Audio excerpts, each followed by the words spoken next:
Are you ready to learn what red flags keep an eye out for when looking for love? Then we got you covered. I'm Brianna. And I'm Alex. And this is the podcast where we unpack reality TV and call out the bullshit. So that you show up confidently while dating and in relationships. Welcome to Ditch the Script. I love it.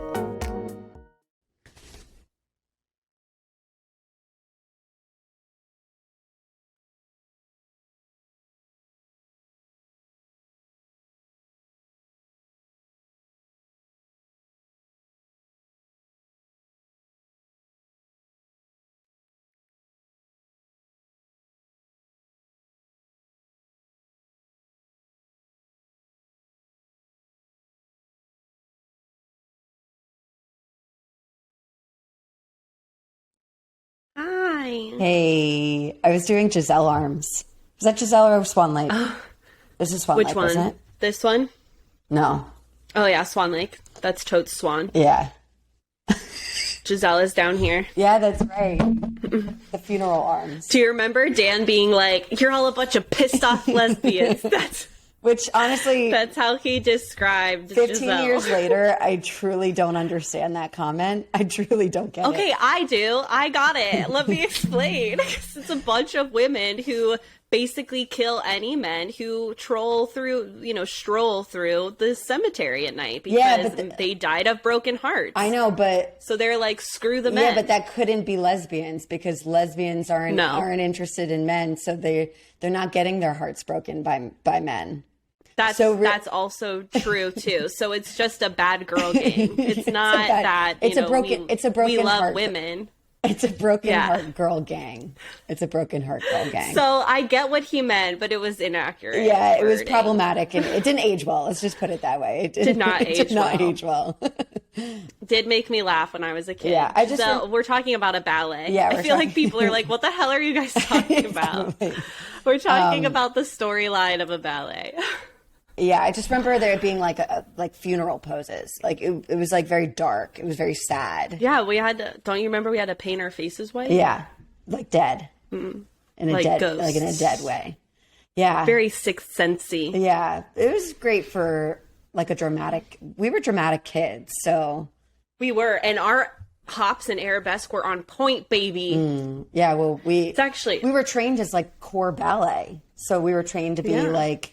Stay alive. Yeah, we had to be in sync with every single person, regardless of what everyone looked like. Which is crazy. Good times. Good times. Good times. No room for individuality there. Nope. No room for individual. It's so funny. That's exactly what I was just thinking. That there So, was no room for hey. individuality. No, when you're core to ballet, you don't get to be an individual at all. Soloist, principal, let your freak And flag honestly, fly. even at that rate, like unless you're doing someone's original work, if you are a soloist or a principal dancer in these situations, you are doing someone else's work that has been repeated by the biggest companies again and again and again and again and again. Like there's the only thing that is expressive is that maybe it's like your unique way of movement. Of the character. But the choreography and the tone of it is all exactly the same. And they wouldn't dare have you stray from it. True. How dare you? What? Except some of these like more modern companies that are like F it, and they will, but it's rare. A classical ballet like ABT, NYCB, like no, they're not going to do it. They're like, how dare you disrespect George Balanchine like exactly. Yeah. Oh my God, I love Balanchine. He's my favorite. Balanchine. That's the one thing where I'm like, I will. Oh my God. Sorry. Okay. Anyway, Oh my God, we just watched out. Alex Fangirl over Balanchine. I love his work. Well, one, it was meant for tall, skinny bitches, which is me. So, like, that was not me. That was the one branch or style of neoclassical ballet that like looked good on my body. You know what I mean? So Serenade, Valse Fantasy. Oh my God. Yeah. Whereas like Coppelia and Giselle and like those kinds of things look better on more petite women. So it's like, I was always the tall girl in the back, like, holding down the back line, baby. The fort. But you knew all the parts. No one can see me. This was, as much as I loved being in these like classical like ballet shows. Like it felt like such an honor to be so close to what is like what the heart of a professional dance world was for so long. True. However, with love, it was like at the end of my BBT career with you and like everyone else, and I was like about to finish high school. At that point, I'd always thought about dancing after high school into college. Like I didn't know what that was going to look like, but that's what I knew that I wanted. And it was during that time that I like lovingly sort of realized that my body was never going to be celebrated in this line of work. And it really like, it broke my heart, but in a way that I very much, I had to let it go. I was like, like maybe there could have been a place for me in modern dance, but it's just not what I wanted. And I just sort of got real about it for the very first time, where I was like, I don't see a future of me doing this as a career, because that will be over in 10 years from now. And I don't know if I want to continue to be at war with my body in this way for the rest of my life. Yeah, I've really had to heal a lot of body dysmorphia for me. And like, and it's weird because like, you know, it's not in the sense that, okay, I don't want to lie either. I was going to say it's not in the sense that like, I think I'm this like crazy overweight person. So like, I've never struggled with an eating disorder. I'm very blessed that like, that was something that I didn't struggle with, but I do nitpick. I have had the habit of nitpicking myself and making peace with that, as well as my body weight has fluctuated over the years since dancing. It's like learning to love my body for where it's at in this moment has been something that, one, I've really loved, like, as I've nurtured that and been able to tap into that. But it was something that I very much had to work on because of, from the age of 6 till 25, I stared at myself in a mirror all day, every day. With judgment in mind. With judgment. And like, so I make this joke. I feel like I made this joke even on this podcast a couple times, that like the movie Black Swan with Natalie Portman, like as dramatized as it is, there's some truth to it. Like, and what you're referring to is specifically like the hyperfixation on one's body, physique, its comparison to perfection, its comparison to your competitive peers. Like, exactly. It's interesting, as much as they try to encourage and actually train you to be part of a cohesive group, you are pitted against every single one of your peers. It's really counterintuitive. It is. Yeah. So, I will say this though, dancing on the West Coast, totally different vibe than the East Coast. Like going to a dance class out here, ballet maybe is the exception to the rule, but when it comes to like jazz and all these other fun, like a heels class, a jazz funk class, it's way more accepting of individual movement style and body types, as well as like the amount of camaraderie and like the encouragement and the cheering. So it's like me as an adult, and I actually was just talking about this yesterday with a coworker. That's one of my goals in the next year, is to start dancing recreationally again, because I just miss it so much. But that's the vibe I'm totally going to go for. Will I take a ballet class here and there? Sure. But I want to like, I want to feel myself. Express yourself. I want to get my Beyonce on. Express yourself 100%. I understand that. Like, listen, growing up trained in like a classical ballet studio, whatever. I think it really served its purpose. If I have to look back on it and acknowledge and make peace with all of the things that it left me really challenged by personally, I also like want to heal that and like put that to bed and acknowledge the things that it also gave me, which was a really strong sense of community. And despite all the competition, it also like gave me something to like focus on, and it really helped me to be disciplined with like my ADHD as a child was really difficult. And I think that like, and it was like where my confidence grew. It also was where my confidence was torn down all of the time. But I think that was like, I think that ended up being pretty good for me personally. I can't speak for other people. Yeah, so. I get that. I so get that. So that was a fun little dance tangent we just went on randomly. I like it. Hope you guys are here for it. If you'd like to listen to our the psychology of ballet, the effects of ballet podcast, we'll be airing that episode next week. That's not what this intro is supposed to be about at all. That's okay. We went there, and so now we're going to talk about dating and relationships. Okay, specifically, we're going to talk about our schedule, our ultimatum schedule. Yeah. Because what's happening is we are going to rapidly, with love, care, and respect, and a fine-tooth comb, we are going to finish the ultimatum in these next 2 podcast episodes. We are going to cover episodes 5, 6, and 7 today, and then next week it will be 8, 9, and the reunion. Because that's my jump roll. Thank you. We have Love Island, which is Love Island UK is airing this Wednesday. Yeah, I'm so excited. We're so excited about that. I'm fucking hype. I can't wait to go back on the island. Me too. Me neither. It's the best. I'm excited for the island. I don't even feel like it's that trashy compared to what we're watching right now, which is so gnarly. Like, maybe I've forgotten. Maybe I've, like, put Love Island on this pedestal after not watching it for over a year. I haven't watched Love Island's since 2020. Like, it's vapid.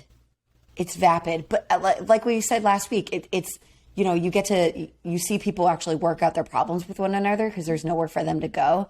But it's vapid. Like, I don't know. I think like if I could be honest for a second, I love Love Island and all of the drama that it brings. But I think my issue with it is it's like it upholds this like this representation of like the ideal body type and what it means to like be seen as attractive and wanted and desired, like across from this very heteronormative plane. And it's just it gets really tired for me in the very beginning. The first episode of Love Island, I always hate because I hate how they're being so performative with one another. It really grosses me out. And then I get into it. But the first episode is always really hard for me. Yeah, because they're basically like, don't they like line up and like someone stands on a heart and someone has to like pick their first person or whatever? It's like, it's brutal. Okay, so I motion for a reality TV show where, see, maybe I shouldn't say this on a public platform because someone's going to take this idea and make a lot of money on it, where it's like, I could just keep my mouth shut right now. Patent pending. But I really think it would be cool if to just put human beings in a room of all shapes, sizes, backgrounds, cultures, everything, yes, and let people connect like naturally. You know, they kind of watch that. They kind of did that with the show 20 Somethings.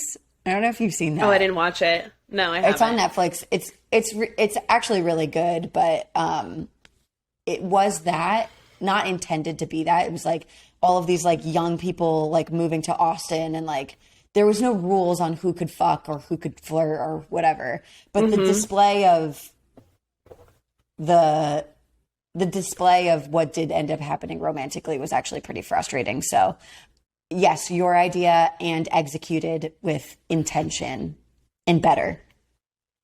And maybe I like it. Let's throw some like 30-year-olds in there. Like I'm tired of watching people who are 21. No offense to my young kings and queens. I don't think. Yeah, I think it's more just like people in our age group usually don't.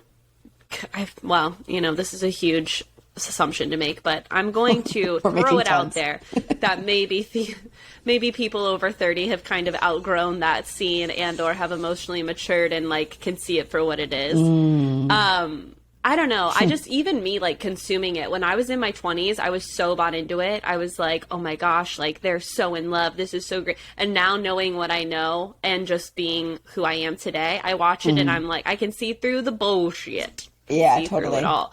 So it's like, I wonder if that, but then I know for sure I've seen 30-somethings, on these shows be still there. So it's obviously not a hard, like, end all be all 100% accurate statement. True. Yeah. Well, we're about to get into the first part of our ultimatum finale.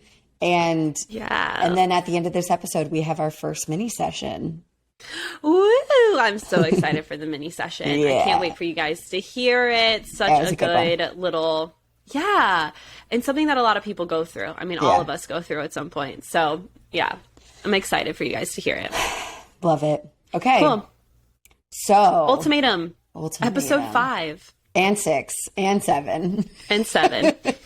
Okay, so generally... Keep it on rolling. What happens across these 3 episodes is we see the tail end of what the new couples, so like Rake and Mandel and Zanique and Culperal, with their time spent together is like before they part ways and have like one really weird dinner together as a group, and then they reconnect with their original couples, their original partners that they entered the show with, and then you see them live with each other for 2 weeks, and then what we haven't seen yet is their last week together, then the ultimatum decision day, essentially, and then the reunion.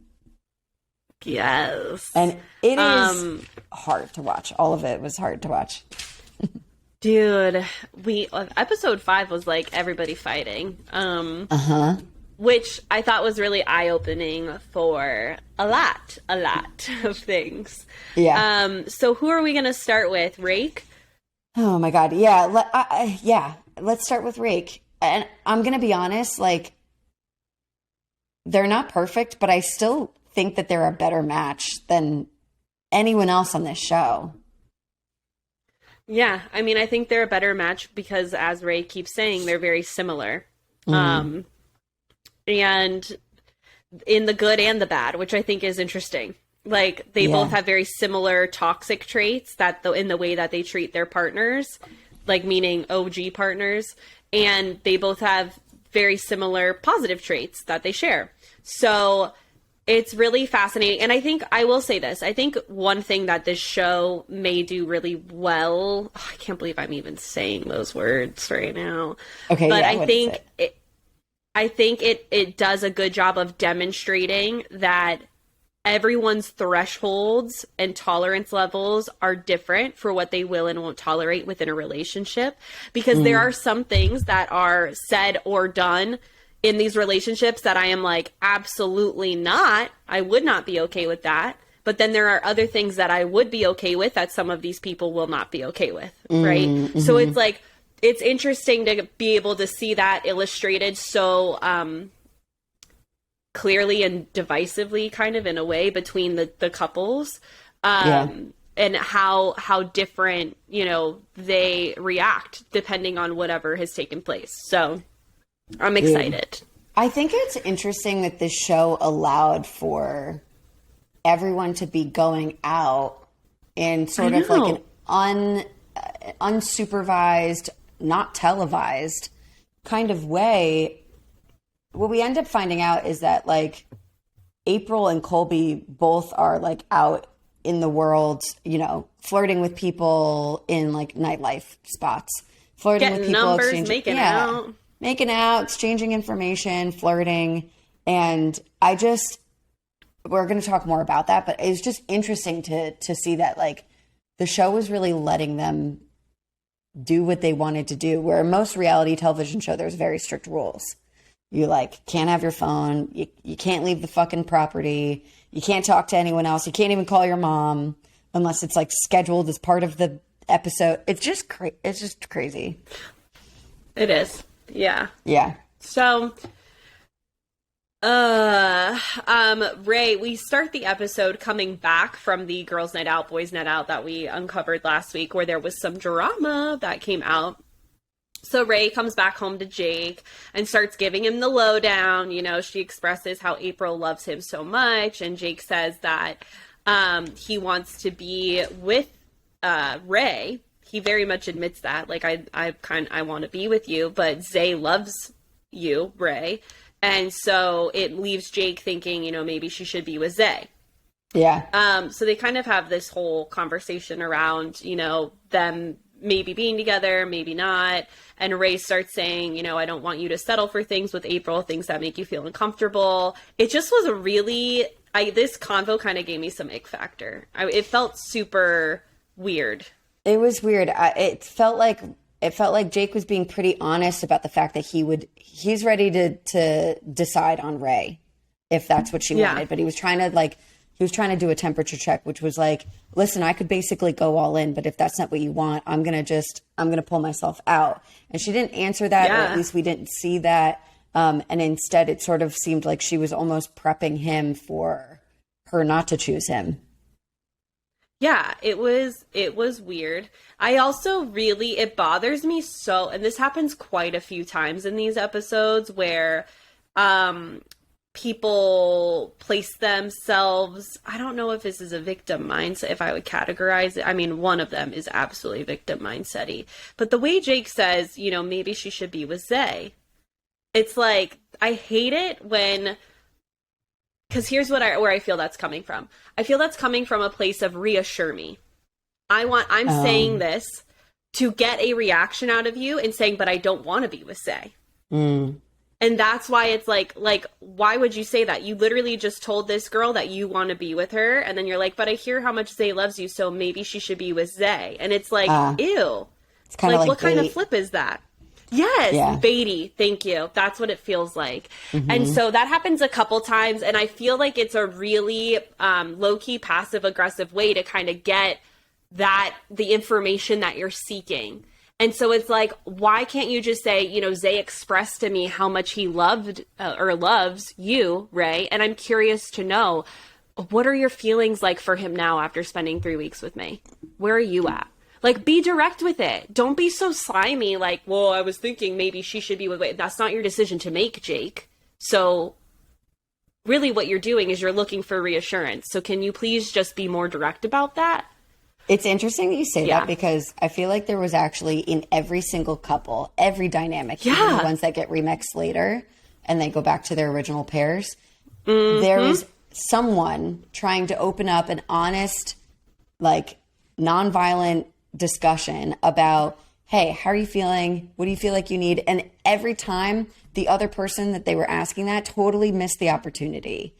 Or shut it down, or blew it up, or turned it into something that it wasn't, or totally avoided it. And I'm like, oh my God, none of you are ready to do any of the things that you came to this show for. None of you are ready for marriage. Literally none of you.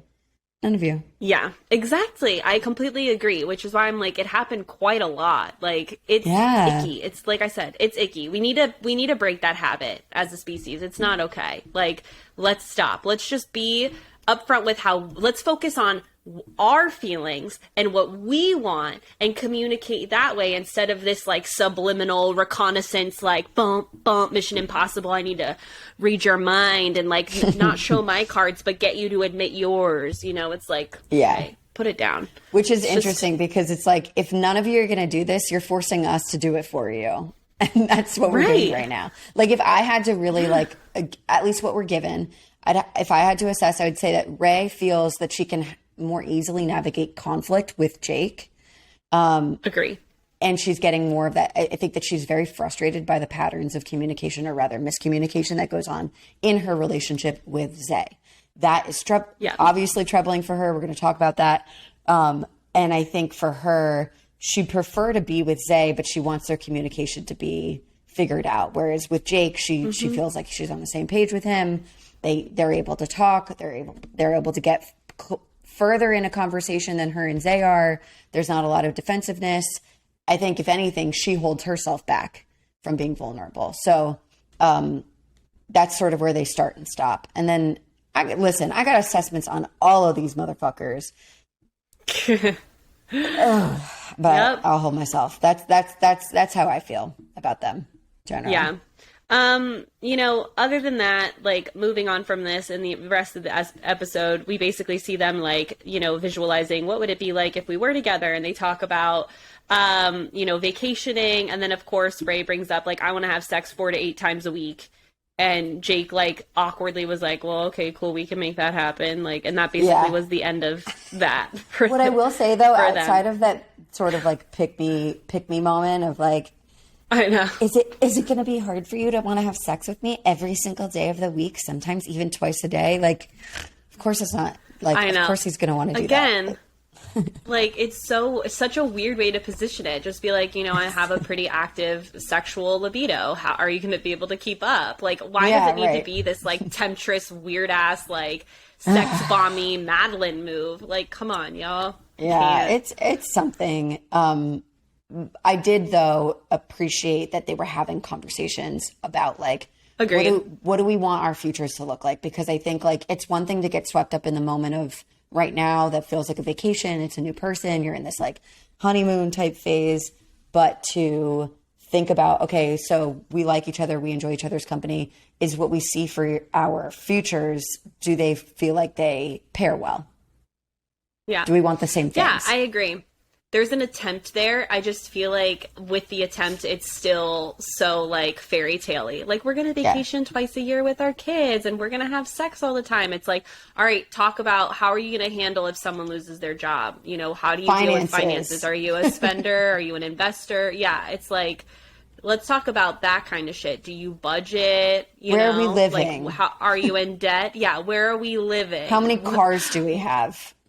Yeah, like, let's talk about how you prefer to spend your money. Like, it's just, there's so many other things, that contribute to a relationship outside of vacations and sex. So it's like, yeah.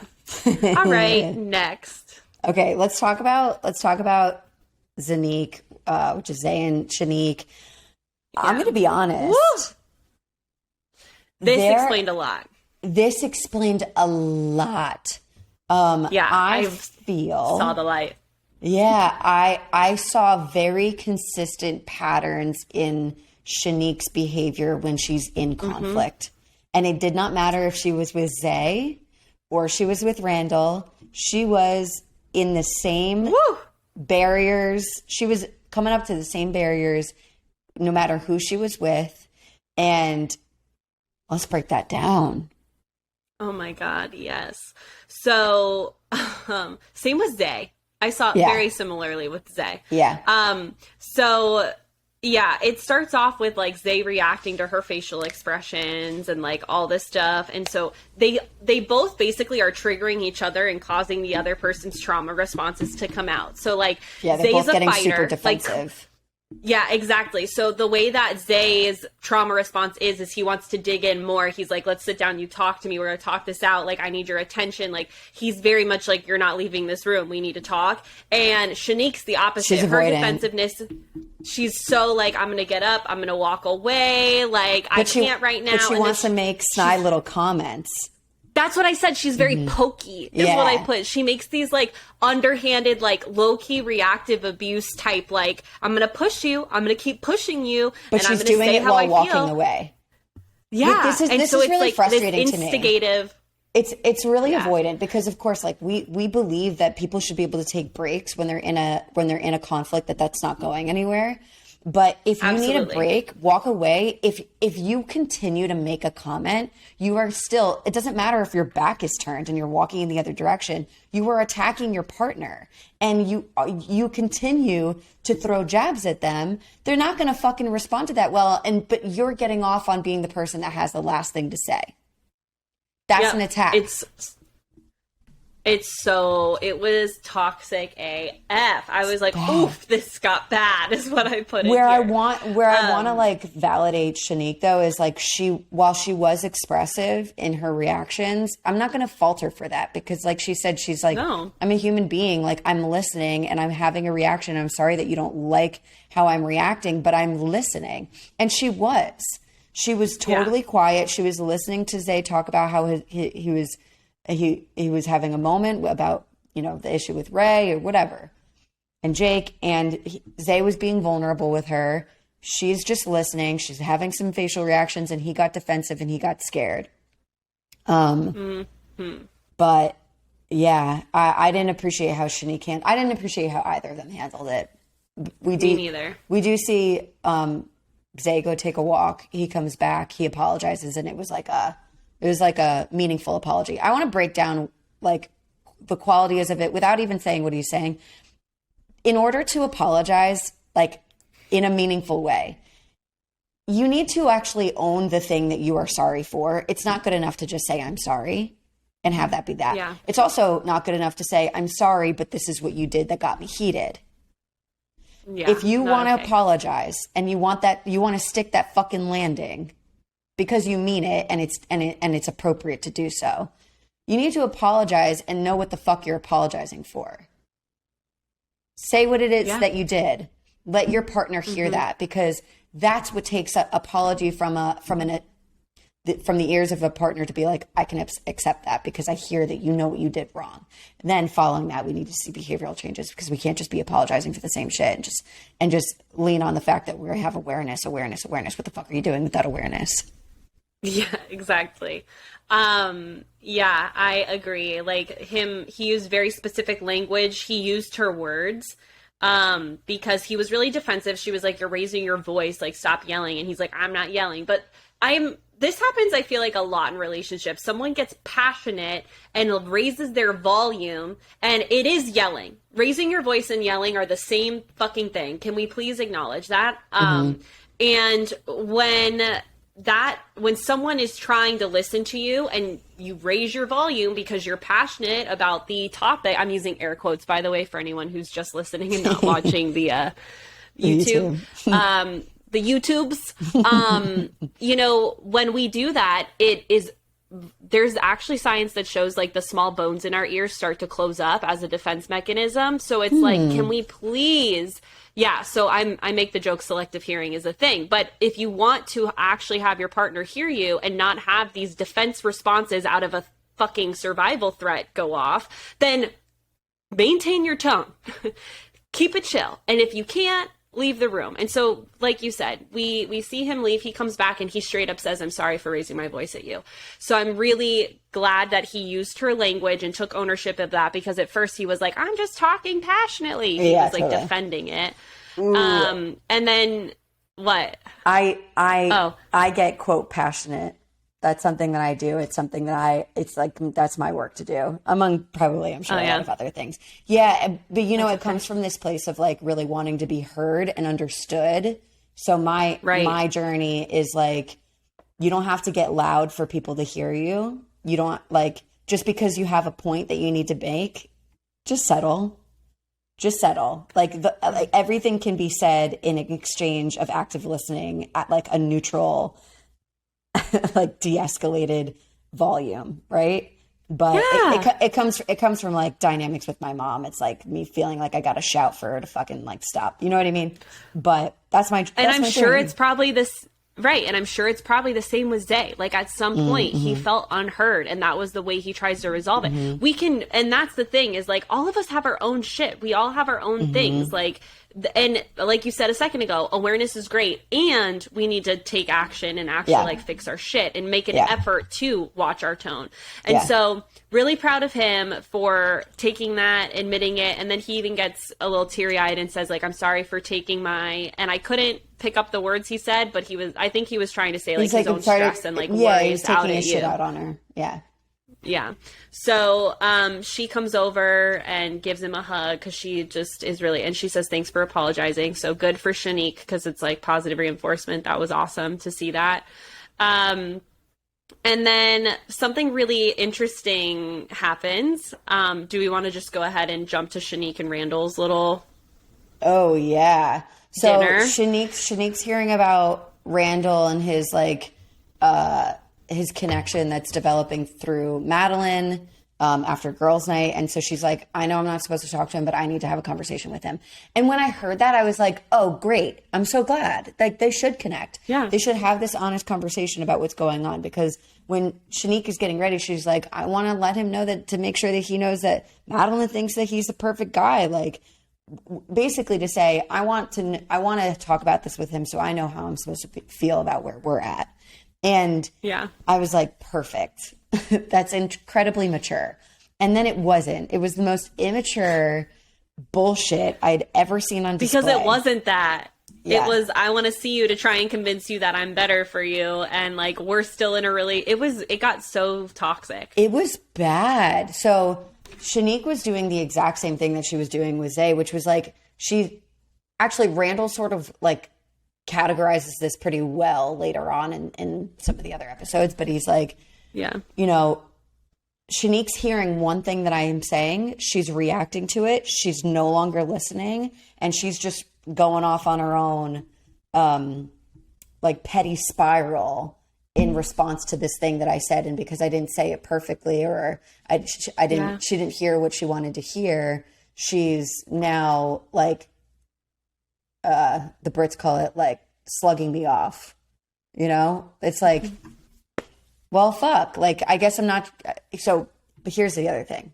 This is Randall's issue, is that once he recognizes that there's like miscommunication happening, he just keeps going. He's like still trying. He's still trying to get his point across. He's still trying to get it to be heard. He's acknowledging that the person that he's talking to is not like meeting him in the conversation where he's at. He's coming from a good place, but homie needed at some point to just like be like, you know what? I don't feel like I'm able to talk to you. I feel like you're not listening to me, which he was saying. And so therefore I'm going to walk away because it's not feeling good anymore. Yeah. And I so get that. Like, if I'm going to identify where I have an issue, it's that it's over communicating. It's like, we're going to sit down, we're going to talk this again. So I feel for him. And I agree with you. Like, when he turns the corner to go after her, first of all, something he says that I'm really not okay with was like, that's the dumbest thing I've heard you say all day. I was like, okay, those are inside thoughts. I'm like, totally. We don't say that out loud. And like, I understand that feeling of like, oh my gosh, like, how could you say something like that? But because he was responding to her being like, okay, so she did this passive aggressive petty, like, so you're my ex and we have no loyalty for each other and I have no respect for you because you're my ex. And he was just like, are you kidding me? That's the dumbest thing you've said all day.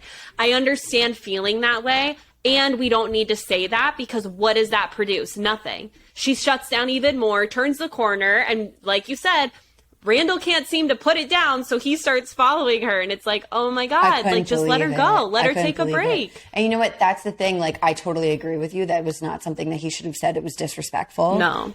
And so not okay. He could have prevented himself from getting to that point had he recognized that this was not going to be a fair fight from the get. Yeah. I think from Shanique leaving, like at that point when he was like, let me walk you out, that should have been the end. Yeah. He should have just walked her out. Me too. And then it's like, okay, why are we down the street in an alleyway having this weird ass conversation? Why are we in a parking garage nook? Yeah. There we go. Parking garage nook. Yeah. It looks so sketchy. I'm like, what are we doing here?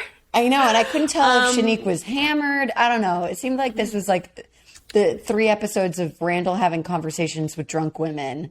Like, yeah. I sort of felt bad for him. Both of his girls. Yeah, both of them. They just go off the handle when they can we talk about this a little bit? The conversation that he had with Madeline after she came back from girls' night. So yeah, totally. Oh my gosh. Yes. So bad. Madeline's obviously, where did we leave her? She was hammered. She comes back. Hammered. And she was ready to get it in because she said, I'm ready to make out with Randall off camera. End of episode. And now we see her ready to seduce her man. And she gets... He turns her down. Shut down. He turns her down. And my hope is that he turns her down for at least 2 reasons. One, because she was obviously wasted. And I want to give him the benefit of the doubt that he did it for that reason, but we don't know that. And 2, I think that he was still thinking about his partner. I think he wanted to be respectful. And the fact that they were on camera. He was like, no. Yeah, he said that. He was like, no. And and she was like, I don't care. And he's like, I know you don't care, but I care. And, you know, it was icky. It was also so icky because she was not respecting his boundaries. He also, I agree with you. I think he's a respectable man in the sense that like he can recognize you're super drunk and like doesn't want to take advantage of that, you know? And I also think Randall just like, he even said this, he's like, I want to explore what I have with Madeline of a sober mind in the sense that it's so easy to have sex with someone. It's not easy to establish compatibility and connection. So like, let's prioritize that. And I agree with that. Like, I get Randall. I get where Madeline's coming from. Sex is a huge part of a relationship. She really wants to explore that. And I agree that they should if they decided to keep seeing each other. But 3 weeks, like, come on. Like, we can start a foundation of a relationship that can outstand the sexual relationship I have with someone else. Because at the end of the day, a great sex life isn't going to make an 80-year marriage successful. It's not. There's so much more to a relationship than that. So anyway, it got icky. And then because Madeline got shot down, he starts, so Randall putting his foot in his mouth again with her over the whole, telling her about the Colby drama. And I really think that she doesn't need to know. She doesn't need to know, but I think he was trying to warn her. He was trying to be like, yo, agreed. I'm trying to be your friend in this moment and let you know what your ex-boyfriend is doing and how this is going for him. And she was emotional. She didn't want to hear that. But for me, if I could have, like, you know, those like movies where it'd be like, you have someone in your ear, but in the control room talking to you, I would have been in Randall's ear and be like, stop doing what you're doing. Yeah. She's wasted. You're not having a conversation with the person that you are in this relationship with right now.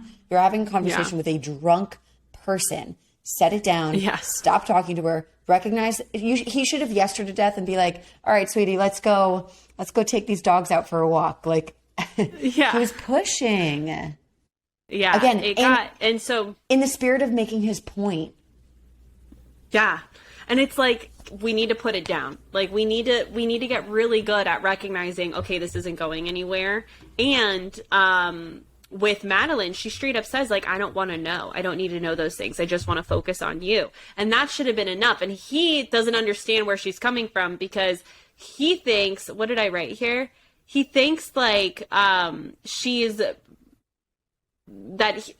making the assumption that she doesn't want to hear it because it's her ex-boyfriend. When I believe Madeline when she says, I don't really give a fuck about what Colby's doing right now. I just want to focus on you. So, like, I really don't need to hear this. And he's not taking her at her word. Like, he's like, but I'm trying to say, like, it's in your best. And it's like, okay, no. She said she doesn't want to hear it. That's all you need to know. Yeah.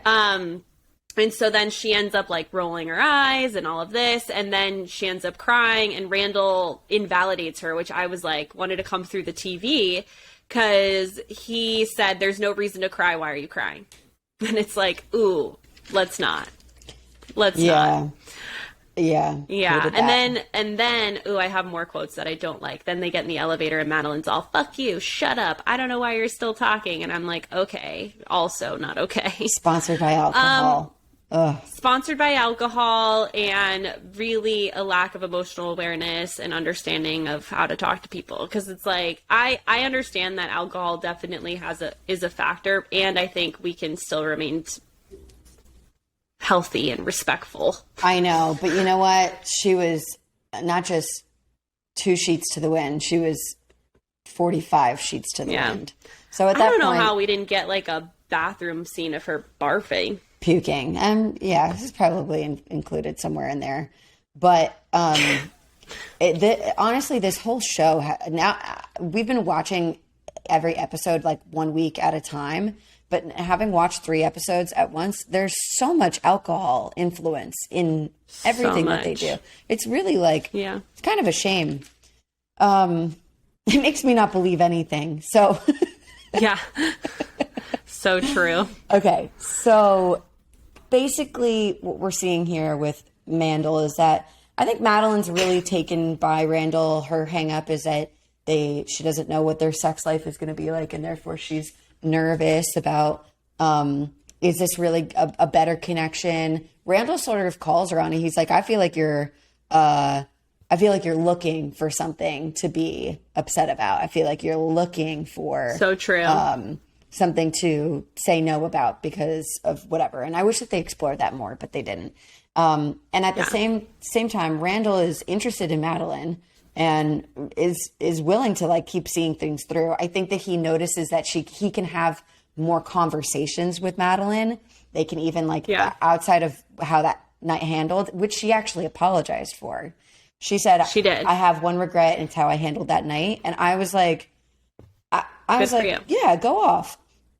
But I think outside of that moment, it seems like Randall feels more heard with Madeline than he does with Shanique. And so therefore I think that continues to fire his flame towards seeing what's going on with Madeline. At the same time, totally, with Shanique, they made a lot of references to the work that they're both supposed to be doing, which means they've had these conversations before. It's either by themselves or with counsel present, but they are saying like, you know, we're supposed to be working on listening to each other more. And I feel like I'm doing that, or I'm trying to do that. And I'm not seeing that from you. And I agree with him. I was not seeing that from Shanique at fucking all. I wasn't seeing her. I wasn't seeing that in their dynamic. I wasn't seeing that in her relationship with Zay. I wasn't seeing that, period. So I give Randall for kudos for noticing that. And I can see what it is that holds him back from moving forward with Shanique. Being all in. Yeah. Okay, cool. I'm gonna try and light a fire because we got 2 more episodes. I know. Okay, so April Colby. Basically, what we're seeing with them is that April and Colby are both single in their partnership with each other. The thing that they are appreciating about one another, I actually really love their like Connect 4 exercise. I want to like, that was cute. It was so cute. Oh, I love that so much. I want to like do that with someone. Like, what are the 4 things that we connect on? Oh, I thought it was adorable. Yeah. But I think that they really enjoyed being in each other's company. I think that they were vibing off of each other's energy. And it seems like the thing that I have an issue with is that the 2 of them are both like, we're different people now. That you're not different people 3 weeks later. April was hanging on to this version of herself that was present in the company of Colby. And I wish that she could see from a bird's eye view that if you don't feel that way and that version of you isn't ever able to come out in your boyfriend, Jake, he's not the guy for you. Not saying that Colby is either, but like you could be happier with someone else, babe. Yeah. Yes, 100%. I completely agree.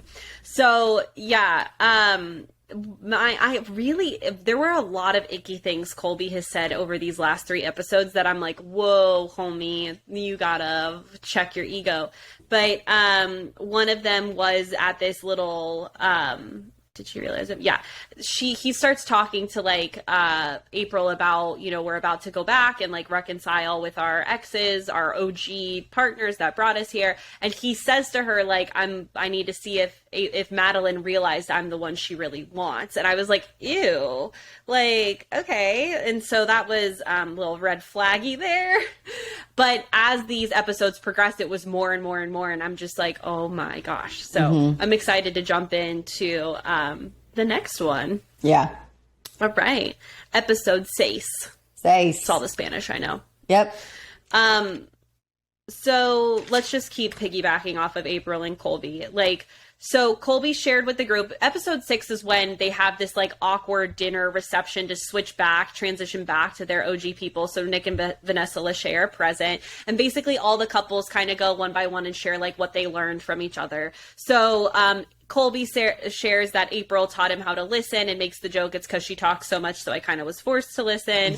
And like you said, April said he helped her to find this confident, positive version of herself. And Madeline's like making all these faces the whole time, super reactive. And yeah, like I'm with you on them claiming to be like these completely transformed versions of themselves in the 3 weeks that they had together. When it's like, I can see that if they're going to claim that there was some growth, there was like, you know, in this little incubator of like a test, I was able to see like what I need to work on. But that's not, claiming not like, what it was. What they end up doing is like, they're trying to put on, actually something's feeling very clear to me is that at least in April's case, probably Colby too, they're both so hurt by the fact that their people that they showed up with are really connecting with others, that they're working really hard to be this very turned on version of themselves in the in the group so that they have the opportunity to be chosen by them again. Yeah. And that comes back in the winery trip, which I'm excited to. Oh my God. Okay. Can I just want to say that like for the next couple of weeks that we see April and Jake move back in with each other, because this is what happens next. All of the couples move back in with each other. They all have a really awkward first night, except for Madeline and Colby, who absolutely bone. Everyone else is like treading a little bit carefully because they're transitioning away from what they had gotten used to. But for the rest of the time that April and Jake spend together, April is begging Jake to be part of like to be close to her, to make her feel wanted. It was I can see all of the neediness, and she was doing stuff that pissed him off. He did stuff that pissed her off, that sent a reaction, but the way that she handled it was bad. So every time she had him close, and they were definitely maintaining closeness through sex, off screen, but whatever opportunities they found to be close again, April did something that pissed Jake off, and then he was miles away from her again. And you could just see her reaching really hard. And I think I hope that she's able to see that when she watches the show back and reflect, because it was pretty desperate. And I hate to sort of say that, but that's what it looked like. Yeah. It was like, this person's not responding well to you right now. Leave him alone. No. Yeah. And, the thing, if we're going to talk low key attachment theory really quick, clearly April's anxious and needs to lock on, and Jake is okay, well, now I'm going to retreat far away. Yeah. And that's the worst. That anxious avoidant dance is the worst, because the second Jake does that, as you said, it triggers April to latch on harder and harder, which just pushes Jake further and further away. And this is why it's up to the anxiously attached person to allow the avoidant to have a break, and it's up to the avoidant to make an effort to actually connect with their anxious person so that they calm the F down. So it's you guys got to meet in the middle quite literally, because neither of you are ever going to have it your way 100% of the time. You're just not.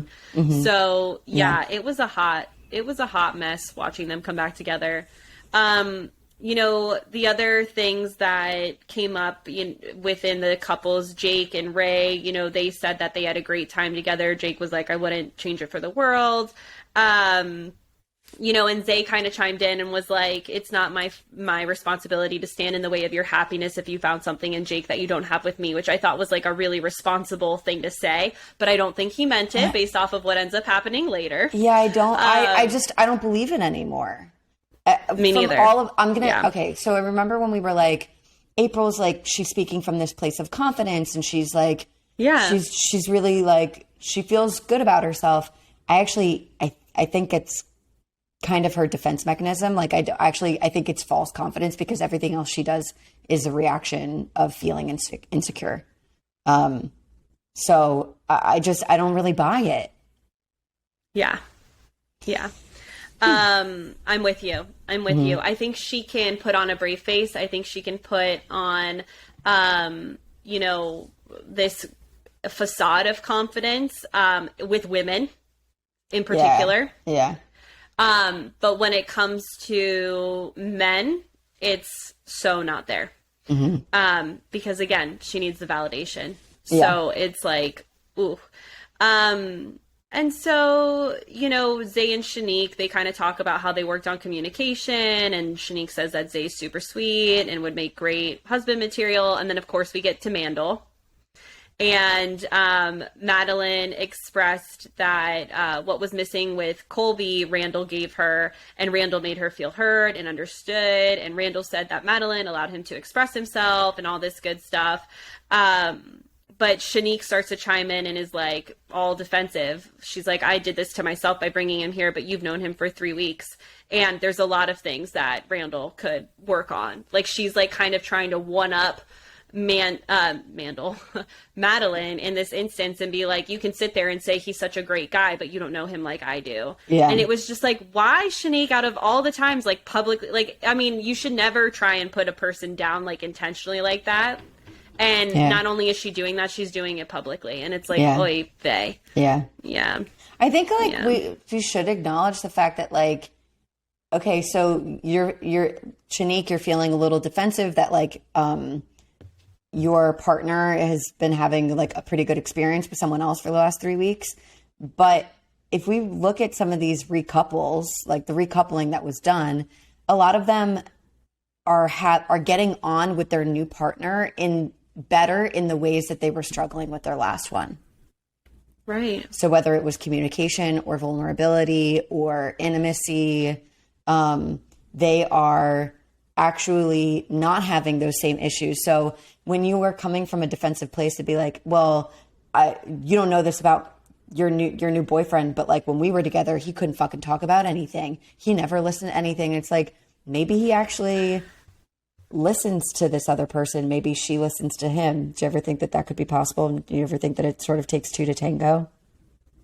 Yeah, absolutely. So, you know, it's interesting because like there is a part of me that feels that that's spot on. Like it takes two to tango. So with a different person, not your relationship isn't going to be the same necessarily from person to person, 100%. But Shanique's a great example of this. No matter who she's with, whether it's Randall or Zay, she still has the same communication issues bubble up. Her issue. Right? Mm-hmm. So yeah. And so I think it's really important to know the difference between an issue that I have and an issue that we bring out in each other. Those are two very different things, right? Yeah. So, and that takes a lot of self-awareness. And I think the other thing that this show, and because of the way this show is set up, these now, you know, participants, I was going to call them contestants, but they're not competing for anything. They, each other's person. Yeah. They are forgetting the fact that 3 weeks, you're so in a honeymoon phase. And of course, you're not going to have the same issues arise in 3 weeks. Like, give it another year. And now let's see like what else is bubbling up in the surface. You know what I mean? Because Ray, for example, like Ray alludes to the fact that like her and Jake didn't fight at all in 3 weeks. It's like, okay, yeah, cool. You will fight at some point. Like that just because it didn't happen in the first 3 weeks doesn't mean you're never going to fight. So that's like kind of where I'm coming from with like, we need to recognize these things and like be honest with ourselves about like, is this a me issue? Is this an us issue? And also let's understand that I hardly know this person still. Yeah. You know? Yeah, totally. Okay. So the couples return. They return. And they start to their OG person and they start living together. Honestly, I think what we end up seeing, we didn't really get to know the couples too much before they left, but I think what we see is their issues on blast amplified times 10. Totally. So who do we want to start with OG couple wise? I think we should talk about Ray and Zay. Okay, cool. So they're at the top of my list here. So they really struggle with communication, and I think I want to give Ray some credit here where we've been sort of tugging at her. I don't want to hard say on her. Mm-hmm. We've been hard on her. And I think that she really did try to be more expressive. And she spoke to the ways in which that she holds herself back from being vulnerable. She sort of spoke to the fact that I sometimes want space to be alone. I want space to hold my feelings to myself sometimes. I don't always want to be pushed to share. And I want to reserve the right that she's allowed to like want those things for herself. Do I think that that's always going to serve her? Not really, but it's not my life and it's not my story. So, but I think that the things that she was running into with Zay, I think were just like a them issue, sort of exactly what you were just talking about. It was neither just Ray's issue or just Zay's issue. I think it's a couple, them in a dynamic issue. There's always miscommunication. They're always talking one over the other. There's a lot of resentment that's built there. And Ray's mom.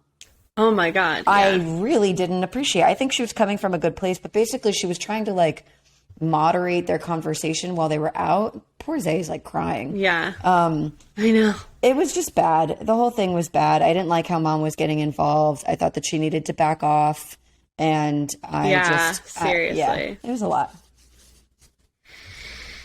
Yeah. I agree. I think like where Ray's mom was trying to be helpful and like helping them hear each other, they would do better with neutral third party, because clearly being Ray's mom, they're biased towards Ray. So they get really defensive for the things that Ray, you know, is feeling and hurting from.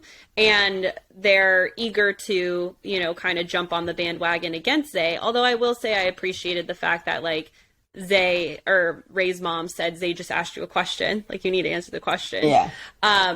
So like at least she was semi-even there, but it wasn't helpful to produce anything. It just was really emotionally inducing. Hostile. Yeah, and dysregulating. And then it's like, and now I'm going to send you on your way as a couple back to your little makeshift apartment, fully heated now, to enjoy the rest of the day together. Like it wasn't coming from a place of love. And I think when we seek counsel in our relationships, we need to be really selective with the people that we go to, because one, we don't just want to be in like an echo chamber, which like Madeline's friends are very much an echo chamber, right? And in some cases they're right, and in other cases I'm like, that's way off base. But you know, we also need someone to elevate our way of communicating, and not everyone's trained to do that, right? Like your neighbor, your mom, your cousin, like your best friend. I mean, I'm lucky because Bri's my best friend, so I very much can, and she'll be like, okay, let's play devil's advocate here. And like, or like and ask vice me versa. questions that kind of, and so it's like, we're blessed, #blessed, but you need to be selective. The moral of the story is you need to be selective, because what ends up happening is Ray's mom is not that person. And she ends up bringing up all these emotions. And then what ends up happening later that evening, or I'm assuming it's later that evening, maybe it wasn't, but Zay very much tries to express himself, with Ray, and, wanting to be with her. About wanting to be with her, and she cannot. She's like, I need to take medicine. She like avoids it. She's like, I gotta go. I gotta take a shower. I want to lay down. That was after the vineyard. Oh, okay. See, so I'm getting ahead of myself. I was wondering if I was. So we're gonna hit pause there and come back to that later. Okay. Oh, go ahead. No, I think what does end up happening somewhere between these two moments that we're talking about is that Zay, basically what I want to say is that Zay is being very honest about wanting to be with Ray. For him, I think there was an issue that I had with him in this moment. And I'm not faulting him for it. He's a human being and he's also a man. And I feel like I'm taking a bit of an issue with this because I feel like I have been unintentionally utilized as an emotional sounding board for men who talk to me, get my input. Basically what I'm trying to say is that Zay looks at his time spent with Shanique as not him investing in Shanique and getting to build on what could be a really like good relationship between the two of them. He uses it as an opportunity to get to know himself. He thinks that there are things that I've learned about myself. There's stuff that I've learned about how to do this relationship better in a healthier way, that now I'm ready. I didn't know if I was ready before, and now I'm ready. And in those moments when I'm hearing those words, and Shanique's not present for it, but I'm feeling a little triggered because I'm like, fuck, like, is that what some of us are sometimes? Like, we're just like here to tune you up and get you ready to go back into the world and be the boyfriend that, like, your partner who haven't been able to work any of this stuff out without the help of me. Now you're ready to go be a good partner for them. Like, what the fuck? So yeah, I was just like, man, I think a lot of people feel that way. Yeah. It's disappointing. Yeah. It tolls. Let's talk about Shanique and Rand. Yeah, let's talk about Shanique and Rand. I mean, and we sort of talked about them, but basically picking up where we've been leaving off, which is that their communication is like fucking whack. Garbage. I think that they had moments where they were like really seeing each other in like a leveled sense. We should talk about Randall going to Shanique's parents' house for barbecue 2.0. Yeah, dude. Oh man. It was intense. I feel bad for Randall because like we've seen him communicate with both of these women, and like, you know, is he perfect? Absolutely not. But like, Shanique's family doesn't see what Shanique struggles with. And like, her father keeps saying like, your daughters, like, of course they're going to want to marry your daughters. They can do no wrong. They're perfect in your eyes. And it's like, okay, but that's your downfall, homie. Is like, you need to be more open-minded to understand that you, being a married man, should know it takes two to tango. So instead of just assuming what's wrong with Randall because he hasn't proposed to my kid in the last 2.5 years, why don't you ask Randall, what's been your challenge in this relationship for you, Randall? And he doesn't ever give him that. Ever.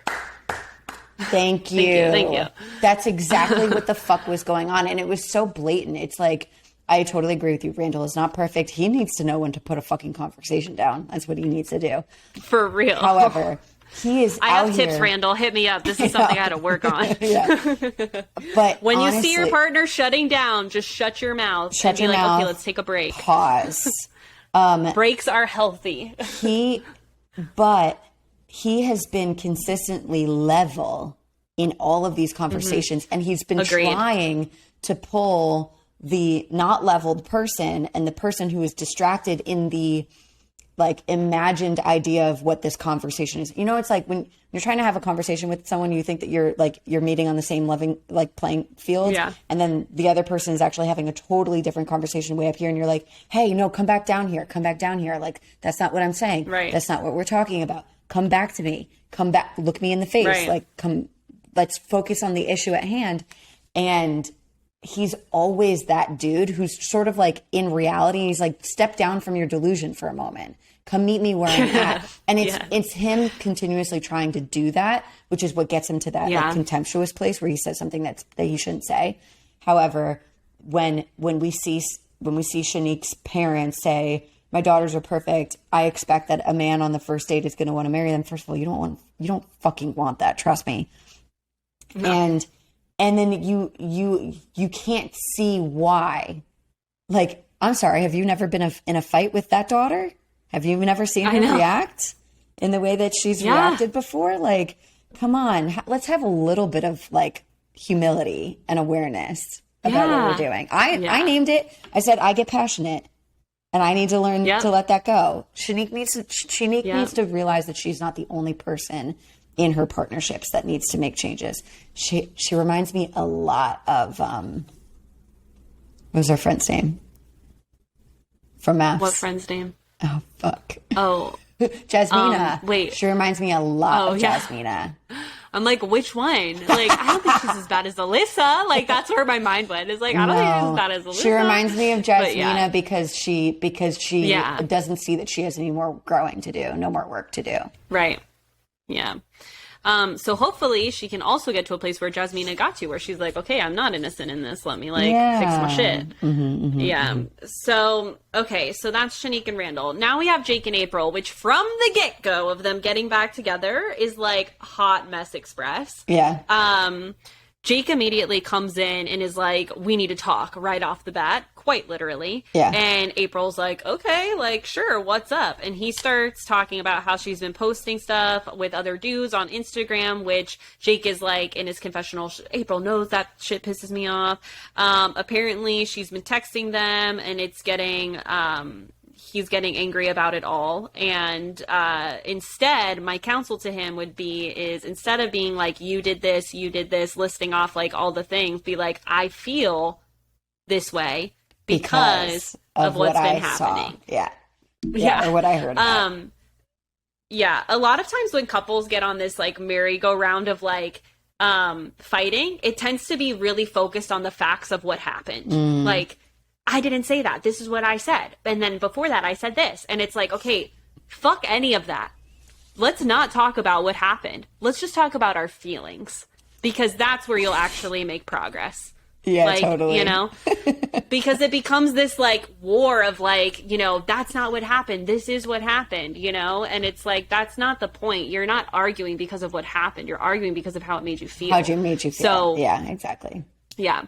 So April walks away, and so she admits, like, yeah, you know, I met this guy, we exchanged, you know, contact information, but in her mind, Jake was off with Ray, so it's no big deal. And honestly, like, I'm kind of on Team April in this argument. I'm like, I don't feel that Jake has much ground to be, like, territorial of her when he's been off, like, talking about having babies with Ray for the last 3 weeks, making out, having a great time. Totally. Who cares if she's texting another guy and making out with another guy? Yeah, she's in a couple with someone that she's not engaged in this experience with.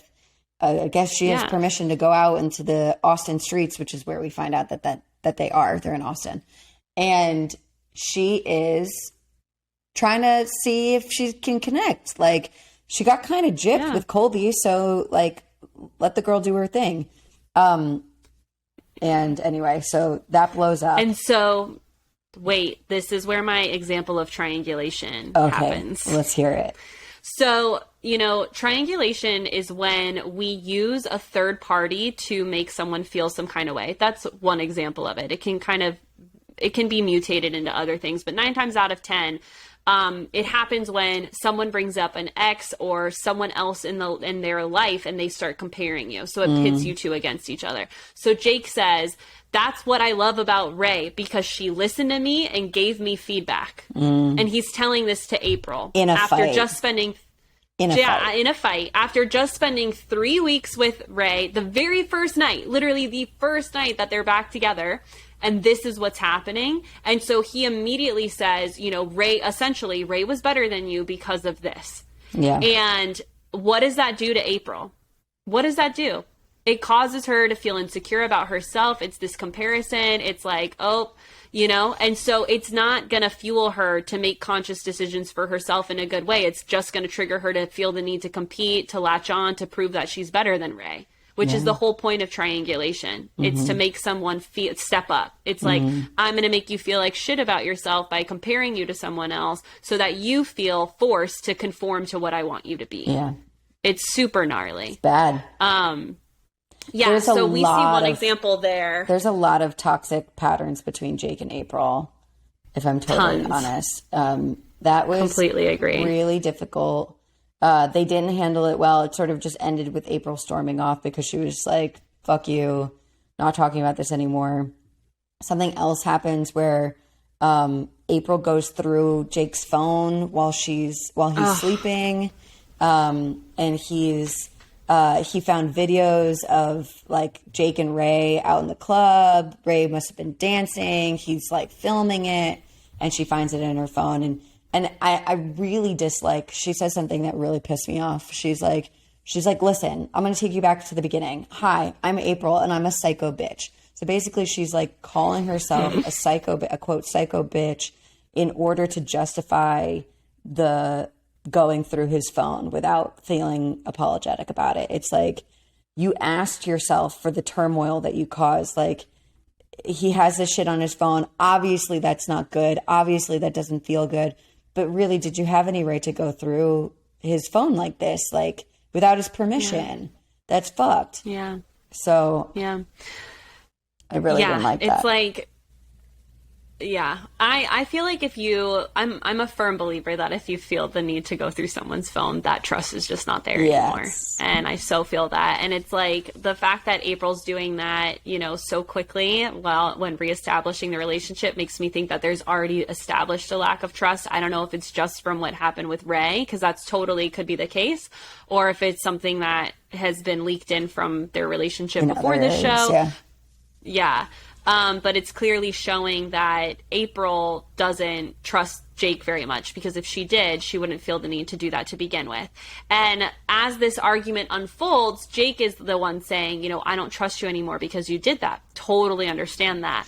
So what I think would be an interesting conversation to have is, you know, I'm curious, like, if Jake was emotionally mature enough to say, like, okay, obviously I'm angry that you went through my phone. It's a huge violation of privacy. And I want to understand why you felt the need to do that. Like, because clearly you don't trust me if you do that behind my back, you know? And I don't think April deserves to call herself a psycho bitch. I think a lot of women, you know, self-gaslight by doing that, like, because they've been called that probably by previous partners. But it's like, April, are you a psycho bitch, or are you someone who has an anxious attachment style who is struggling with trusting her partner right now? And so the way that you're trying to self-soothe is by looking for confirmation that he is into you and that he does want to be with you. And you're doing that by looking through his phone. Mm-hmm. You're not psycho. You're with the wrong person. Yeah, totally. And I just think that it's like, it just feels inappropriate to, like, she was so sure that that was an appropriate thing to do until she eventually apologized to him later about it, which I honestly don't even know if I buy, because everything that she's been doing has just been towards getting Jake closer and closer to her and to their decision to, like, leave the show together. And I think that she's ignoring all of these big relationship red flags between the two of them. It's not even necessarily like a Jake red flag or an April red flag. It's their relationship red flags. Mm-hmm. Yeah, they really need to no longer be with one another. They're clearly not very happy. Whatever bond that they have. I feel like all of them. Yeah. Okay. All right. Let's talk about, we got to talk about Madeline and Colby, and then we got to go back to the end of what we see happen with Ray and Zay, which was like the big cliffhanger. But Madeline and Colby sort of jump right back into their relationship, and I think it's one of those things where it's like you just hop right back into what's familiar. And then there's some delusion about the fact that, like, Colby feels that their relationship is stronger than everyone else's, which is definitely not true. They're still not able to really like have solid conversations with one another. I do see Madeline trying a lot in effort to like share how she's feeling or be clear about where she feels like their relationship is at. I don't know. What's your take on them so far? I feel like Colby's delusional, like full transparency. And I want to like, I feel like it's really important to understand like narcissism is a spectrum, right? Like there's a healthy amount of narcissism, like believing you're in yourself, feeling good about yourself. Like that's like on the healthy side of things. And then like we have a full on diagnosis of NPD, which is something that a lot of people struggle with and like whatever. And there's everything in between, right? And so, we're seeing some narcissistic tendencies with Colby come out, and the fact that he's a little bit delusional with where their relationship is at, and he's not willing to look at the facts.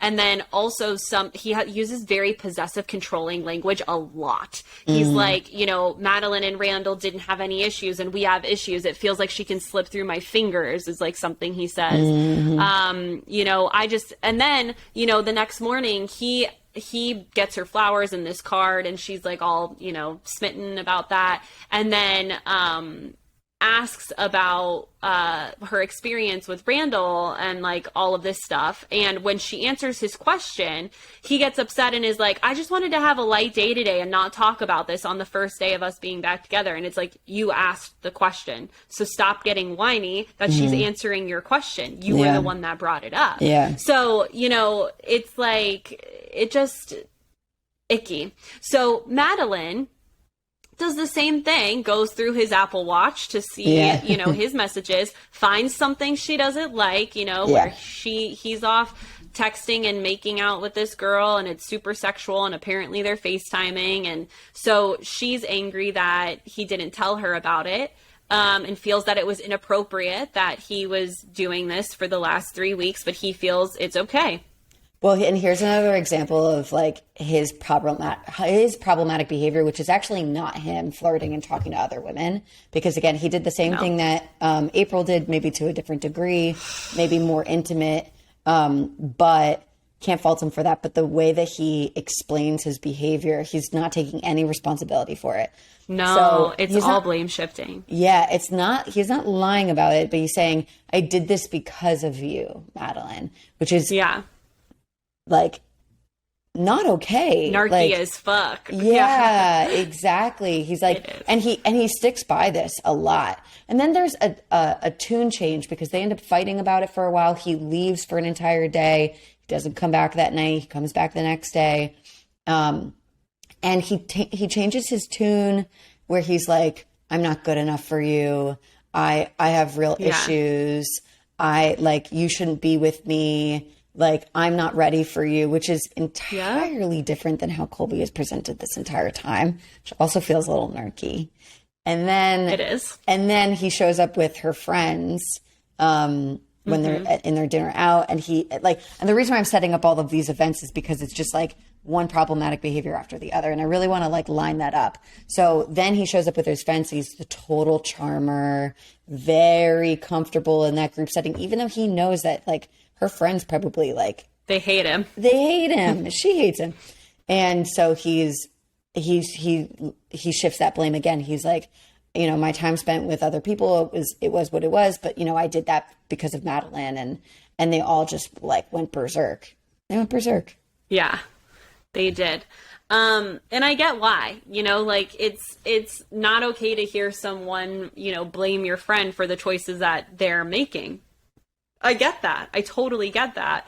And they need to understand that, like, Colby's not on the hook. That's what Colby's on the hook for. Colby's on the hook for not taking the accountability, not for making out with some other chick and having a sexual conversation and FaceTiming some other girl when Madeline was with Randall, right? Yeah. So again, it's like, let's be clear with what the issue is here. It's not the fact that he did what he did. It's the fact that he's trying to blame Madeline for it. Yeah. So yeah, it really was like a snowball effect of just like one toxic behavior after the other, after the other, after the other. And Madeline had her own set of things too, you know, like dismissing where Colby was at when he came back that morning. She was like, you know, I get that you're tired, but I'm exhausted and we need to have this conversation. And he's like, I get you're ready, but I'm not ready right now. And then it very much just stayed in this victim-y, like, you know, you deserve more than me and blah, blah, blah, blah, blah. I'm not worth it. And yeah, it's all manipulative. It's all, again, like I said, it's baity to get you to be like, but I love you, but you're so great. Right. Don't feel that way about yourself. And then the next time that we see them like have a serious one-on-one chat together is like, so they go to the vineyard. The vineyard kicks off like the end of the 8th episode, the 7th episode, and like, and you see all of the couples sort of like play out all of their insecurities with one another as a group. It's the first time everyone's seeing their previous partners, and we see Ray and Zay trying to like be in their own little world. April is basically peacocking and trying to like piss on. She's trying to mark her territory with Jake. She does a really bad lap dance. It was really bad. She really probably shouldn't ever do that again in public. No, agreed. And we see Madeline sort of be visibly uncomfortable. She's like trying to make eyes with Randall, but like Colby's trying to like be her boo out in the world. And this is when we see him be like totally fucking delusional, because they go home and he's like, we're the strongest couple. If you thought that you were the strongest couple, you were missing all of the body language, the facial cues, what was going on with your partner that was right next to you during that entire event. Yeah. Yeah, I want to back up because while they were at the winery, so Madeline is like distant as fuck from Colby. I mean, at first I saw him like her rubbing his back, and then it was like totally over here trying to be like you said, making eyes with Randall. And then you see both April and Colby do a little bit of triangulation with each other to make their partners feel the way that they made them feel the last 3 weeks. So they straight up like flirt with each other, because Colby chucks like a piece of food across the room into April's mouth, like afar, and she catches it. So that's like a cute little bonding moment for them. But let's be real, they're flirting with each other in front of Jake, in front of Madeline. And I totally feel it was a bully moment to like, this is how you made me feel these last 3 weeks while you guys were off with your other people, you know? And like, again, a version of triangulation, because now they're pitting, you know, they're making this awkward love triangle to make the other person feel the need to compete and prove their worth. Yeah. So it's like, oy vey, like it was just so gnarly. But yeah, you know, I'm proud of Madeline for being like, I completely disagree with you. Like, I think Randall and Shanique are in a better place. And of course, I think at this point, she's like kind of putting Randall on a pedestal, and like, she's just jealous of Shanique. I don't agree with her. I don't think Randall and Shanique are that strong. So yeah, it was a hot mess, but then they end up having this convo and they make up later, and it's like, okay, cool. I just don't foresee that lasting very long. Yeah, I think that it just none of it really lines up, because like while I think that Madeline is trying harder with Colby in their like reconciliation than I was expecting, I still don't understand what her business is. Oh, the other thing that I thought was really interesting is that she was taking issue with the way that she found Colby talking about Madeline to this girl. And she was like, you're so comfortable, like, venting about, like, me to her. Yeah. It's like, girl, you've been doing that from the jump on camera. I said that. Yeah, I put that in my notes too. It's like that's a little bit of hypocritical. I feel if there's one, again, this does not justify it. I can understand if she means this, like the chick at the club is a complete stranger. I could understand, like, I think Madeline may be thinking, like, I can understand you talking to April about me, but because April knows me and you're living with her for 3 weeks, but like talking to this random bitch about me, I don't even deserve to call her that. I'm sorry. Talking to this random chick about me. I'm just like, I'm on one today. Just everyone's getting a cuss word label. A little raw. Talking. I am raw. I am so raw today. I apologize, stranger. The person at the club, she doesn't deserve to be called that. This gal that Colby's been talking to, you know, I feel like that's what Madeline... I'm using my Madeline. I'm channeling Madeline's energy about how she was feeling about this girl. This random bitch. I'm sorry. I feel so bad. No, that was funny. Yeah, but I'm assuming, I'm again making this assumption. If she's talking about it from that light, I can kind of understand, but she again has no ground to stand on because from the get-go with everybody, not just with Randall, she has been talking smack over and over again about how sick she is of Colby. So it's like, girl, really? Even in front of his face. Yeah. Everybody. That was pretty hypocritical. Okay, so what we also see falling out of the vineyard trip is Ray and Zay get caught up in their same circle of a debate. Like he's trying to tell her, like, I love you. I want to be with you. I want to make this work. I want us to be able to work on the things. He actually opens this conversation up here. He's like, what is it that you need from me to be different? Yeah. What do you need? What do you need? And I thought that was really useful. I like how he phrased it. I think he said, I didn't write it down. Anyway, basically he was just like, what do you need for me to be different? And she just was like, listen, I don't want to talk about it. I want to take a shower. I don't want to do this. Like, blew it up. And then they, Zay is like not satisfied with that. He doesn't want her to walk away from the conversation. He keeps trying to pull at her. He's getting more frustrated that she keeps trying to walk away. He really, at this point, he should have let her walk away. Because everything that followed, whether he felt like he got snubbed in the conversation or not, he needed to fucking put that conversation down because now he's putting his hands on her. He's physically, and he's a big dude. He's a big dude. He's physically putting his hands on her. He's trying to bring her into his physical space. He wants her to be as close to him in order to have this conversation that she's already said that she doesn't want to have. And then she sort of gets out of his grasp, goes into the bedroom. We don't see anything, but we can hear her just being like, Zay, stop. And it was just not good. It was hard to watch. It was hard to listen to. It was. And it was disappointing to see because I actually really like Zay. So it was disappointing. I know.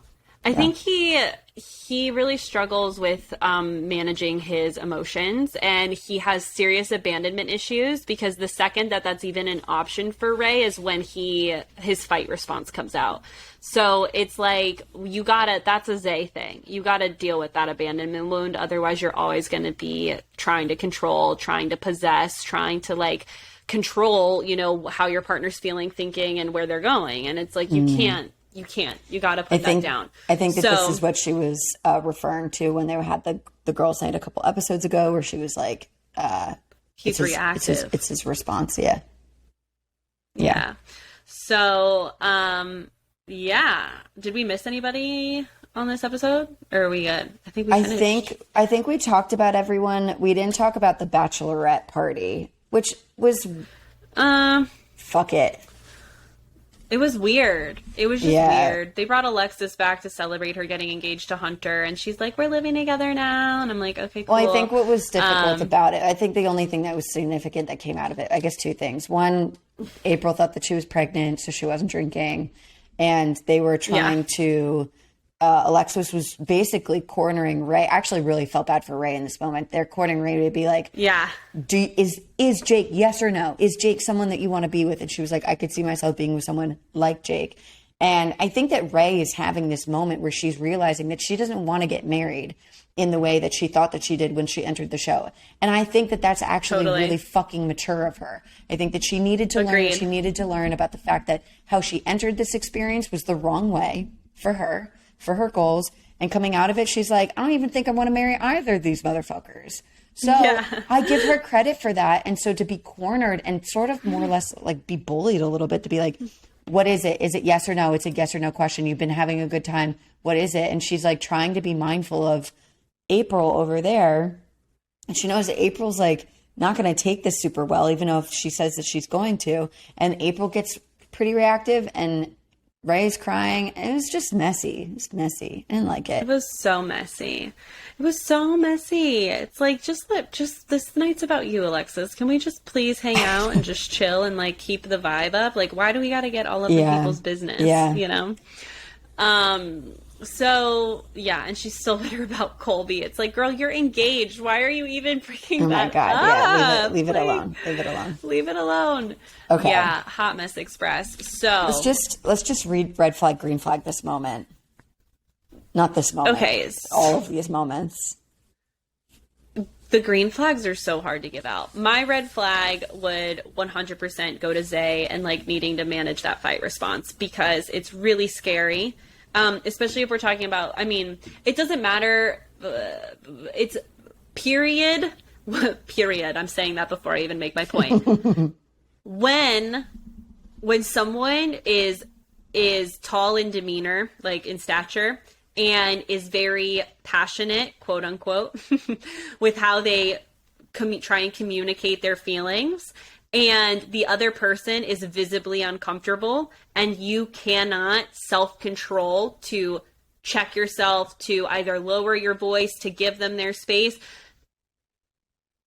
it's a recipe for large emotions. It's a recipe for disaster in the long run. Yeah. It's I feel for our tall kings out here in this way, but you have to be responsible and aware of the space that you take up and how intimidating that can be. Even if you don't mean it. And I mean, I want to say this really quick because that doesn't mean average height folks or shorter folks get a pass. That's not true either. Please hear me. Like, yeah, it's an added layer as well because of the amount of space you take up. So it just feels like energy wise. Yeah. Especially it's scary. Especially for women, like even if you have there's not an aggressive bone in your body and you're not going to do anything. Yeah. For women, many of us have been in experiences in which we have had to unfortunately suffer the consequences of a man who is like physically a lot stronger than us, taking our autonomy, our physical autonomy away from us. I'll just put it that way. Totally. So, like, even if that's not your intention, you do have to be aware of it. Yeah. And I've even been with partners who are my height or maybe an inch or two taller. And even then, when they raise their voice, it's very triggering. Scary. It's like, oh my God, I get scared. Yeah. And so it doesn't, size definitely like has an additional impact, but regardless, the energy in which you, that fuels your communication when you're feeling your feels, check it. Just be mindful. Yeah, totally. What about you? Red flag. Red flag is Shanique's lack of awareness that she's part of her own problem.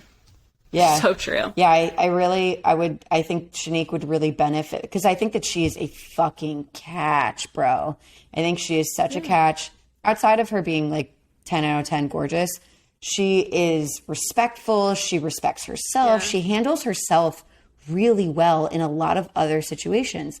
But in the conflicts that I've seen her with some of these men, she totally turns off and she turns away and she digs. So she likes to like sort of maintain control or power in conflict by physically removing herself and continuing to try to like have the last word. And I just find it to be really immature. And I think that it never is going to lend itself to like progressive conflict resolution. And I don't care who you're with, you will continue to run into that issue. So it's a red flag on her part for her to like call to action and like do some work with. Totally. My one little like positive note I have in these 3 pages of notes that I took. Your green flag? Is this your green flag? This is my green flag. Would be for Ray in a communication that she said to Zay before this whole blow up that we just described, where she's like, I don't have enough energy for this today. She was very mindful about clarifying, because at first she was like, I don't have the energy for this. I'm done. Like, I need to be done. And then she reiterated it and was like, today. Like, I need to be done today. Like, I'm at my end's rope for today. Or end of my rope for today. End. And I think that's, I feel like that's really, I feel like that's a really good communication skill to have, because when we say things like, I'm so done, I'm done with this conversation, I can't, I'm out. It's like, okay, forever? It leaves the other person wondering like, And so when you can be very mindful about like, in this moment and for the rest of today, we need to, like, I need to put this down because of where I'm at. That's really great because you're letting the other person know, like, I'm not saying we can never have this conversation again or that I'm refusing to have this conversation. I'm just saying for the rest of today, my energy on this is spent. And I think that's really good. So good job, Ray. Mm-hmm. Yeah. What about you? I'm just surprised that Ray's getting green flags from us. I was going to give her one in the spirit of having clarity on what she actually wants out of a relationship, which it seems like it's very different from what but I want to give it to Randall for trying to call an awareness to like the work that both he and Shanique are supposed to be doing. I think that he needs to continue to work on his approach, but I found him to be someone who was not super combative, even when what he was getting from his people was combat. I totally agree with that. I like that. Look at that. Look at that. Green flags. Okay. So we have our first mini session for you guys today. Yep. So excited about it. With our friend of the pod, Carrie. Carrie, she's so great. She's been going through a breakup and kind of on her healing journey and processing that. And so we're really excited for you guys to hear her side of what she's been going through, how she's been trying to navigate it. And then Bri and I absolutely give her some advice. Okay, so Carrie is joining us today for a mini session here on Ditch the Script Pod. Hey, Carrie. Yes. Hi there. Hey, girl. Hey, welcome. And so, Carrie, if you could just give us a quick recap of what you want us to kind of help you with today, that would be awesome.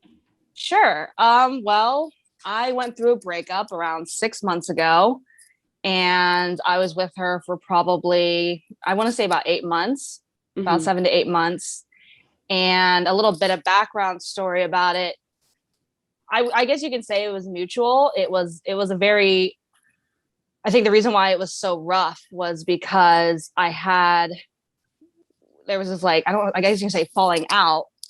Mm-hmm. And it was because I didn't go to like one of her family events. And like, I do look back on that and I definitely have guilt about it. And I definitely, it was kind of one of those situations where I was choosing between, it's gonna sound awful, but like choosing between her and like a parent. And it kind of got a little rough. And then we talked about I think like if it happened like a Saturday or Sunday, we talked about it Monday. And we were exchanging like Christmas gifts basically. And she basically wanted a break. And so I kind of freaked out about it. And learning now from it, like begging looks bad, don't do it. I was basically like pleading with my life. It was very ugly, crying, a lot of, shame and guilt and all of that. And we decided to go on said break. The first month was awful for me. It was a lot of, I think what you guys would call it, you just correct me, but I think it was like a lot of breadcrumbing involved. A lot of, there was a situation where I felt like I was cornered kind of into like I guess you can say like, I just didn't feel safe in that relationship anymore. And I kind of just said like, I can't do this anymore. And it kind of just went downhill, but here I am now. And so, go ahead, Bri. Do you have any contact now? No. Okay. And then, so the question that we're going to be kind of discussing with Carrie is like moving on from an ex when you have like heavy emotions and kind of these like thoughts of, should I have done this? Could I have done that type thinking? Yeah. So I'm really excited to hear what Bri has to say about some of this. Well, it's interesting just listening to you, Carrie. It's like, I've been there probably more times than I'm super proud of. But like when you were like the begging, I'm like, oh, fuck. I beg. I've literally begged. I just want to like validate how difficult it is to like be confronted with whether it's a break or a breakup, because sometimes it's not clear what it is in the moment, and how hard that feels when it's not what you want. And it's so challenging emotionally because it really just like gets the best of you. And like you're allowed to have an emotional response. You're allowed to like be sad about that and feel like this person didn't get to hear from you of like why this is so important to you or why you think you should be together and why you think you're a good couple and why you should keep seeing each other. And it's just hard. But I want to ask, do you feel, because the way that you're talking about it, you're like, yeah, I wouldn't do that again if I had to be in the same position. Do you feel differently about your desire to be with this person now, 6 months later? Can you rephrase that? Do you feel like, are you in a different emotional place with how you feel about this person? Like, do you still want to be with them? Are they still someone that you think about, or are you in a different place as far as moving on? I guess I could say I feel differently about them, like knowing that we were not compatible. I don't think it would have worked out long term. She even said it to me, like, I don't think we would have lasted more than, like, I'm making this up, 2 or 3 years, which is fine. I get it. Like, everyone has their own goals with their careers, you know, everything like that. And I think, I mean, as much as painful it was, I feel like it was mutual at the end of the day. Yeah. It's kind of like you can miss someone, but no, they're not good for you. I think that's kind of how it, like, I can be like, okay. Yeah. Yeah. Can I ask, what about it that you miss? Let me see. I definitely feel Jedi like mind tricks over here. Yeah.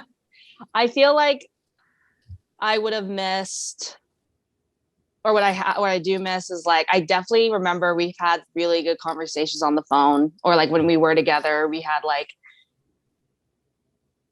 deep conversations. Like I've never had with like previous partners. And I think I do, like, I don't want to say hold on to that, but I'm thankful for, because I usually wouldn't have had that deep connection with someone on that kind of a level.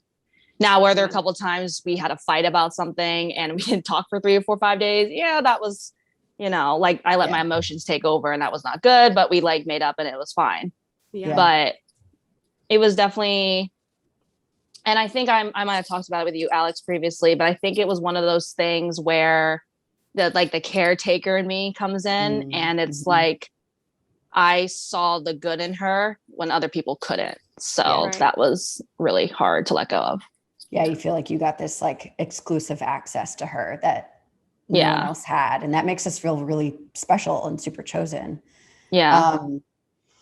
Yeah, the connection, missing that connection, that's real, because that's a different kind of loneliness when you don't feel like you have access to that person anymore. What do you notice? Are there any patterns in which, like, when you notice that you miss her most as you go on about your days? I mean, I remember the very first month was awful. I mean, I was crying in my car 4 times a day. I think I was on the floor at once crying, like I lost it. Now it's more just like it's passing, like it'll come through for like a couple minutes or maybe an hour at most, and then it goes away. Cool. And then I'm okay for the most part. Is it when you're like alone? Is it when you're out? Is it when you like see stuff that reminds you of her? Which is kind of funny, because I was just like, you know, she drives a Pacific car, and sometimes I'll like see the car. And it doesn't really bother me as I thought it would. Yeah. I think it's more like a more of an emotion. So like when an emotion comes up, like for example, like I lost my dad last year, right? So I'll like it's like I'm more sensitive now, I've noticed. Like I'm more sensitive. Like if I read a book or watch a movie of someone dying, like it definitely brings out more feelings. So and then the roller coaster keeps spiraling down and down and down the rabbit hole. Yeah. So it's more like that. Yeah. I understand that. Yeah. Yeah. So I think what's really, because first of all, I just want to say I so relate to the romanticizing of the person because of the connection we had with them. Yeah. Because like going through a breakup myself right now, and I can really relate to what you're going through, especially in the context of this specific thing.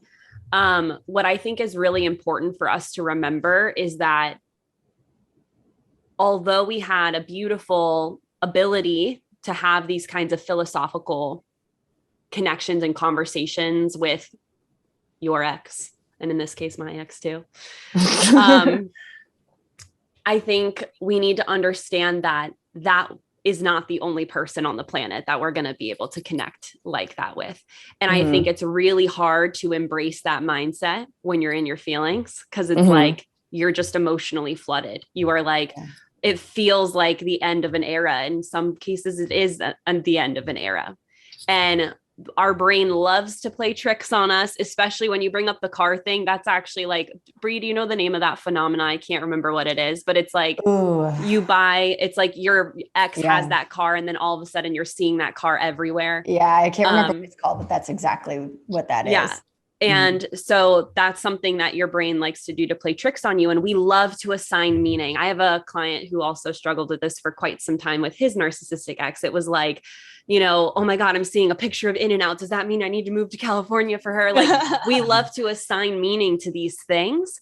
And we need, and this is why I feel education is so important for healing, is because when we know what's happening in our brain and in our bodies and with our emotions, it's easier to kind of like self-witness, like, oh my gosh, I'm seeing her car and I feel this like longing or this emotion arising. And I know that this is because my brain is seeking that out subconsciously, and it's assigning meaning to what's going on. Right. So I think that's really helpful. And I think also remembering, like, we can honor the connection we had with our exes. Like, you can literally say, like, I loved that part of our relationship. That was amazing. That's something that, Carrie, you now know you value that in a partnership.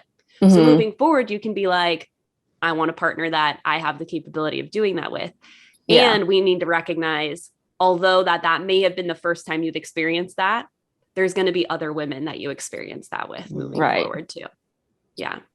So you're allowed to, like you said, you're allowed to miss them and know that although this one thing was so beautiful, there were other aspects of this relationship that just weren't going to work out long-term. Right.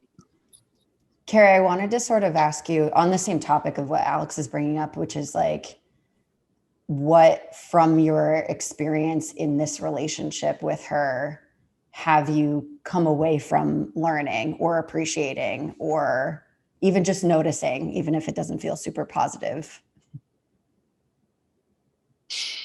Sorry, can you rephrase that? Sorry. Yeah, no, it's okay.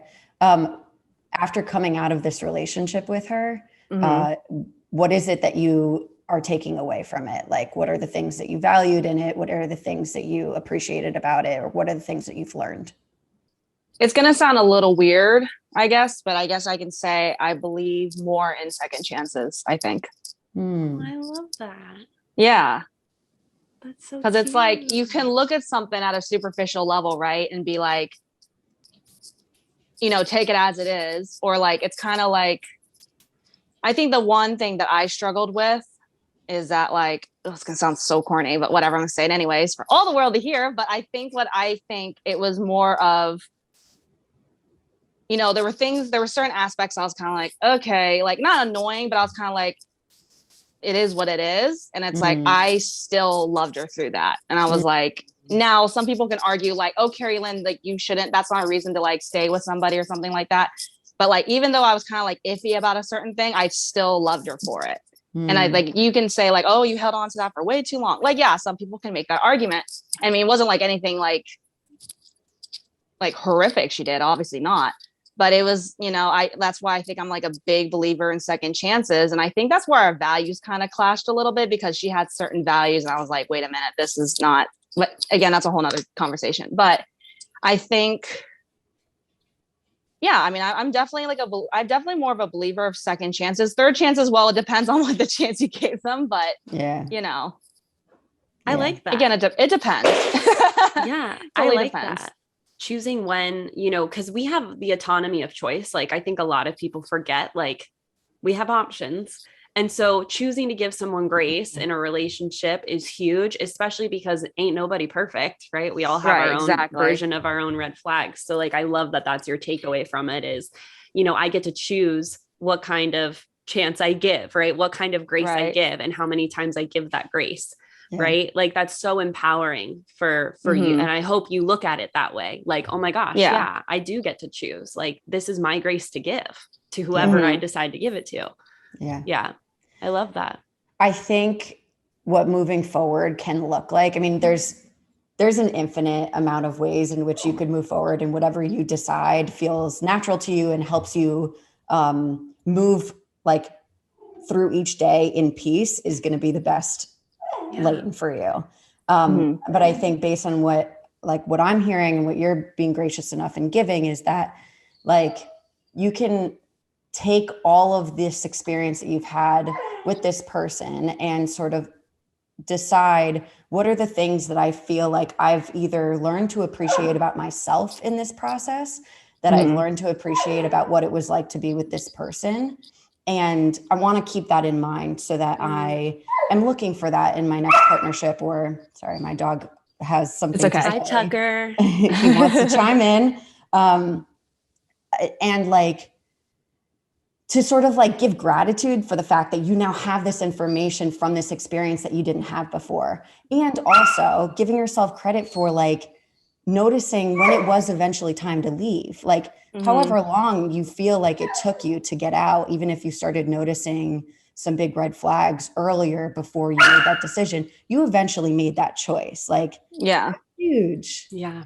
And like those feelings that come up, that's so normal. And that's so part of our human nature. So that like, when those feelings come up, it's like, it can be painful, but it also is this like sort of beautiful reminder that like we're human beings and that we're able to be affected by these things, and we can sort of feelings pass. So they then pass through and then be out, you know, don't fight it. You know, obviously if you're driving, drive safe and then allow it to pass, and then be able to take that note and be like, look, I did that again. I had that feeling. I thought about her. I didn't text her. I kept it moving. Wow, dude. And it was, you know, you're moving on. Yeah. Tucker really wants you to know that you're loved. That's what he's trying to tell you. Unless Steve's not able to do anything about him. Yeah. So just to piggyback off of what Bri is saying, like, I think, in addition to all of that, this kind of like penance we give ourselves when we leave the relationship and then have hindsight of like, oh my gosh, I should have done this. Why did I justify those red flags? You know, I'm so stupid. And we get so mad at ourselves for, you know, the long, like, sometimes maybe the extra grace we gave that we feel in hindsight we shouldn't have given, or whatever it is, right? And I want everyone to know, including you, right? The amount of beating ourselves up is only going to keep you stuck longer. Like, I said this once a while ago, I'm going to say it again on this show. If beating yourself up worked, it would work by now. Like, you know what I mean? All of us, we all struggle with head trash, and we got to put it down, because it's like, again, it doesn't work. Because if it did, we would have the end result we want already. Right. So it's like, you know, when it comes to what you said, you know, like seeing these red flags, justifying them. And now in hindsight, you're like, oh my gosh, and then this happened. And now you can see it clearly for what it is. We need to understand that, okay, yes, I justified that red flag, or I missed that red flag, and that doesn't define me. Right. Because now I know better. And that's really what matters, is like taking the time to say, like, what did I miss? What aspects of this relationship, you know, could have been better? How could I have contributed to that? Okay. And now that I know that, I'm making a commitment to myself to start taking action to do better next time. Whereas like sitting in these ruminating thoughts of like, oh my God, I'm such an idiot, or like, what was I thinking? Like, it's not going to get anywhere other than you feeling like shit about yourself. And that's not the vibe that we want. Right. So it's like, we're just going to put it down. And it's much easier said than done. And so like some things that really work for me, this is going to sound so basic, but this really works for me, is, okay, this is a decision I made, right? Like I decided to give extra grace, or I decided to do X, Y, or Z, and that's okay. And that's okay. It sounds so simple, but validating the fact that, okay, yeah, I made a boob, or maybe I didn't like that choice I made in hindsight. It's okay. Now what I'm going to do moving forward is ... It's like, take the thought, validate it, like, all right, yeah, it's okay that I'm kind of annoyed at myself for like justifying those red flags, and moving forward, I'm going to make a commitment to myself that the next time someone says something that's inappropriate about a loved one of mine, or whatever it was. I'm using the cell phone example that you shared with us earlier, Carrie. I'm going to speak up for myself, right? Like that's the end of the sentence. Is the next time something like that happens, that's the solution, right? Is you being like, hey, actually, this is near and dear to my heart, and I don't appreciate, being poked fun at about that, right? Mm-hmm. Or whatever the appropriate verbiage is. Because I definitely noticed I was definitely very passive in that relationship. Like I definitely did not stand up for myself at all, which is not good, but.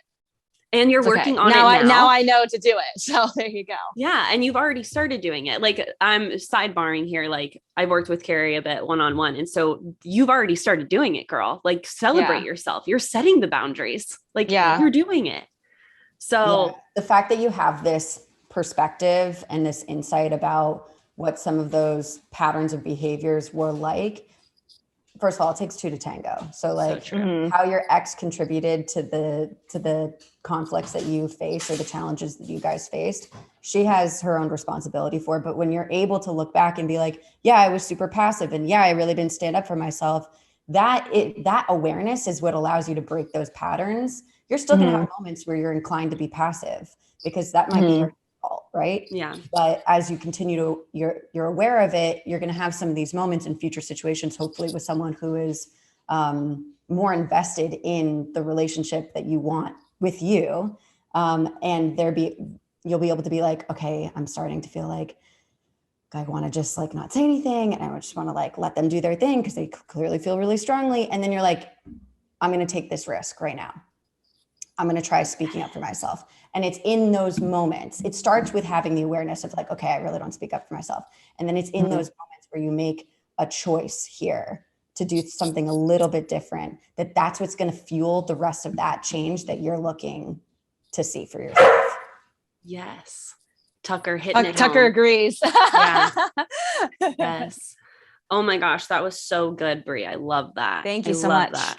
Yeah. Welcome. You're going to be fine. She already is. I mean, I can tell good. I'm doing better. I definitely had to set a boundary last week and I felt really proud of myself for that. Hell yeah. And then, Alex is like having a little dance party over here. Yeah. And then, I've noticed little, like, what do you call them? Like little milestones. I'm like, okay, like I'm doing better. Cause I never would have done that 6 months ago. And then another one was, I think, like, when you're hurt and stuff, and then you're kind of just like, I can choose two options. I can either one, keep hurting and self-sabotage and maybe XYZ, maybe hurt other people, or you choose the love. You know what I mean? You can choose to love yourself. You can choose to like, hang with my friends and stuff like that. So like, I think that's how I know, like, I know it's 6 months. So like, I know I have like lots of months to go, obviously. But I think I'm definitely gotten to the point where like, okay, I'm going to choose love. I'm not going to choose the road where I'm going to like hurt someone else or hurt there's no need for that. It's just, you're just feeding into that negative energy. There's no need for that. Totally. I want to make sure you celebrate all these milestones you're mentioning. Thank you. I really do. Because, so Carrie has a dog walking business. She's a very busy woman with lots of puppies and animals. And the secret to training a dog is what? Positive reinforcement. Hell yeah. It's the same with humans. Yeah, it's the same with humans. So you're going to lock in all those milestones you're achieving when you celebrate them and like you treat yourself, like literally.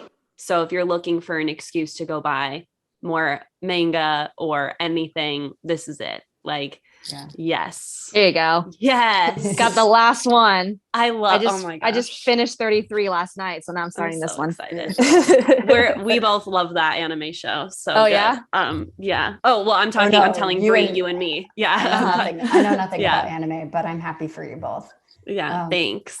She's reading it. I love what you said about the like the investment that you're putting into like yourself, your platonic relationships. I think when you feel those like those pangs from your past relationship, whether it's this one or other ones that you've been in or situationships or whatever, like allow yourself to feel it, put that energy back into yourself, like fall in love with yourself during this time. It's going to continue to serve you. It's going to continue to enrich the the moments that you spend doing the things that you love or hanging out with the people that you love. And that's valuable. So thank you. I love that you said that. Thank you. All right. Well, that was a great little mini sesh. Carrie, hope you got a lot out of it. Thank you guys so much. I appreciate it. Thank you for being here. Yes, we love it. First mini session in the books, baby. Yeah. And a great room. A great room. Yes. I love it. All right. Thanks so much. So if you enjoyed that mini session, it's something that you feel like you could get use out of, something that you would find useful to you, you can write to us at our podcast website at www.ditchthescriptpod.com/podcast. Mm-hmm. Right. And then that's where you apply for a mini session. You can also just write into the show and ask a question anonymously. If you want to follow us on social media, you can reach us at Ditch the Script Pod on both Instagram and TikTok. That's where we are. That's where we'll be. Okay. Also share, subscribe. Yeah. Review. Yeah. Leave a rating. Review. We love you guys. Love you. Bye. Peace out, Girl Scouts.